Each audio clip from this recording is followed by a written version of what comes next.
Hi friend, আমি কাকুলি কর নতুন একটা রান্নার ভিডিও নিচ্ছি। সেটা হচ্ছে দই পটল। আমি দই পটল কী করে রান্না করলাম চলো তোমাদের সাথে শেয়ার করা যাক। দেখো, আমি বেশ খানিকটা কাজু আর দুটো কাঁচা লঙ্কা সামান্য জল দিয়ে ভিজিয়ে রেখেছিলাম।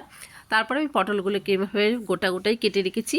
তারপর পটলের দুমুখ আমি দেখো ছিঁড়ে দিয়েছি, জানি মশলাগুলো ভালো করে ওর মধ্যে মিক্স হয়ে যায়। দেখো, তারপর আমি সামান্য হলুদ গুঁড়ো আর সামান্য নুন দিয়ে আমি এটাকে ভালো করে মাখিয়ে নিয়েছি। তারপর দেখো, পটলগুলোকে আমি এইভাবে ঝাঁকিয়ে ঝাঁকিয়ে ভালো করে মাখিয়ে নিচ্ছি। তারপর দেখো, কড়াইতে আমি তেল গরম করতে দিয়েছি। আমি এখানে 5 চামচের মতন তেল দিয়েছি। তারপর তেলটা যখন গরম হয়ে গেছে তখন আমি দেখো পটলগুলোকে এইভাবে ছেড়ে দিয়েছি। যারা ধরো পটল ছাড়তে খুব ভয় পাও তারা খুন্তি দিয়ে এইভাবে ছাড়বে। দেখো, আমি পটলগুলোকে এইভাবে ছেড়ে দিয়েছি। তারপর পটলটা যখন আমি ভাজতে বসিয়েছি তখন আমি যেই কাজুটা ভিজিয়ে রেখেছিলাম সেটা দেখো মিক্স করে নিয়েছি মিক্সিং জারের মধ্যে। তারপরে আমি এখানে 4 চামচ টক দই দিয়েছি। টক দইটাকে ভালো করে ফেটিয়ে নিয়েছি এবং টক দইটা যখন ফাটানো হয়ে গেছে তারপর বাটির মধ্যে আমি 1 চামচ ধনে গুঁড়ো, 1 চামচ জিরে গুঁড়ো, 1 চামচ লঙ্কার গুঁড়ো আর সামান্য জল দিয়ে এটাকে একটা পেস্ট বানিয়ে নিয়েছি। দেখো, আমি সামান্য জল দিয়ে এরকম মশলার একটা পেস্ট বানিয়ে নিয়েছি। দেখো, তারপর আমার পটলটা যখন ভাজা হয়ে গেল আমি পটলটাকে তুলে নিয়েছি এবং আমি এখানে একটা তেজপাতা, একটা লবঙ্গ, 4টে দারচিনি, 4টে এলাচ নিয়েছি। দেখো, ওটা আমি তেলে সামান্য আবার তেল অ্যাড করেছিলাম এর মধ্যে। এবার তেলের মধ্যে ওই ফোড়নগুলো দিয়েছি আর এখানে যেই মশলাটা আমি পেস্ট মিক্স করে রেখেছিলাম মানে ধনের গুঁড়ো, জিরের গুঁড়ো, লঙ্কার গুঁড়ো, সেটা তেলের মধ্যে ছেড়ে দিয়েছি। তারপর ওর মধ্যে আমি 1 চামচ হলুদ গুঁড়ো দিলাম, 1 চামচ কাশ্মীরি লঙ্কা গুঁড়ো দিলাম আর 1 চামচ চিনি দিয়েছি।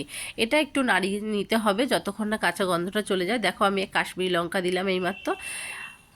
তারপর দেখো 1 চামচ আমি চিনি দিলাম। এটাকে একটু ভালো করে নাড়িয়ে চাড়িয়ে নিতে হবে যতক্ষণ না তেল বেরোবে।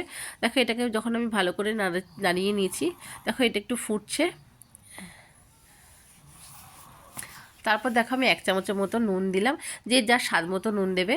দেখো, এটা ভালো করে নাড়িয়ে নিয়ে এটা কাঁচা গন্ধ যখন চলে যাবে আর তেলটাও যখন বেরিয়ে যাবে তারপর এখানে পটল যেটা ভেজে রেখেছিলাম সেটা আমি দিয়ে দিলাম। পটলটা একটু ভালো করে নাড়িয়ে নিতে হবে, 2 থেকে 3 মিনিট নাড়িয়ে নিলেই হবে, কারণ এই মশলাটা পটলটার মধ্যে পুরোটাই ঢুকে যাবে। দেখো, ভালো করে মিক্স হয়ে যাবে পটলটা, কি সুন্দর কালারটাও খুব সুন্দর এসছে আর এখানে স্মেলটাও খুব সুন্দর বেরোচ্ছে। দেখো, 2 থেকে 3 মিনিট যখন নাড়ানো হয়ে গেছে তারপর ফ্লেমটা একদম লো করে দিতে হবে, কারণ এখানে যেই পেস্টটা করে রেখেছিলাম কাজু, কাঁচা লঙ্কা আর দইটা যে আমি ফেটিয়ে রেখেছিলাম মিক্সিং জারের মধ্যে সেটা এখন দেখো দিয়ে দেবো। এই সময় অবশ্যই ফ্লেমটা একদম লোতে রাখতে হবে, কারণ টক দই আছে আর কাজু আছে, নালে এগুলো সব কেটে যাবে। দেখো, এটা যখন দিয়ে দিচ্ছি তখন একটু নাড়িয়ে নিতে হবে।